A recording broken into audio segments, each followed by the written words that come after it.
প্রিয় দর্শক, ভোটারদের হাসি মুখে চেহারাগুলো বলে দিচ্ছে আজকের ভোট তারা খুবই উপভোগ করছেন। বলছি লক্ষ্মীপুর জেলার দত্তপাড়া ইউনিয়নের দত্তপাড়া বাজার ব্যবসায়ী সমবায় সমিতির নির্বাচনের কথা। আমরা দুই একজন ভোটারের সাথে কথা বলার জন্য চেষ্টা করব। আপনি কি ভোটার? জি। ভোট দিতে আসছেন? জি। কেমন লাগতেছে আপনার? ভালো লাগে। ভালো লাগতেছে? জি। আপনি কি ভোটার? জি। ভোট দিতে আসছেন? জি।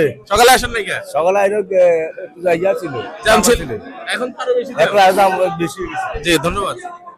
আপনি কি ভোটার ভাই? জি আলহামদুলিল্লাহ আমি ভোটার। ভোট দিতে আসছেন? জি আলহামদুলিল্লাহ। পরিস্থিতি কি মনে হচ্ছে? আলহামদুলিল্লাহ খুব উৎসবমুখে ভোট চলতেছে। ভোটার বিন কেউ আসছে এরকম কিছু মনে হচ্ছে? মানে আমার থেকে লাগে ওই যে প্রার্থীগুলো আরে প্রার্থীরা এখানে ভিতরে ঢুকতে পারবে না, যারা ভোটারের আরে এরা ঢুকতে পারবে না, এদেরকে একটু বাইরে করে দেবেন আরে, মানে যারা প্রার্থী আরে। প্রশাসন তো সর্বোচ্চ চেষ্টা করতেছে যে ভোটটা যেন সুষ্ঠু এবং সুন্দরভাবে হয়। এখন আপনার কি মনে হচ্ছে আসলে কি কোনো অপ্রীতিকর কোনো পরিস্থিতি তৈরি হবে এরকম মনে হচ্ছে কিছু? না, এরকম কোনো কিছু দেখতেছি না। জি, ধন্যবাদ।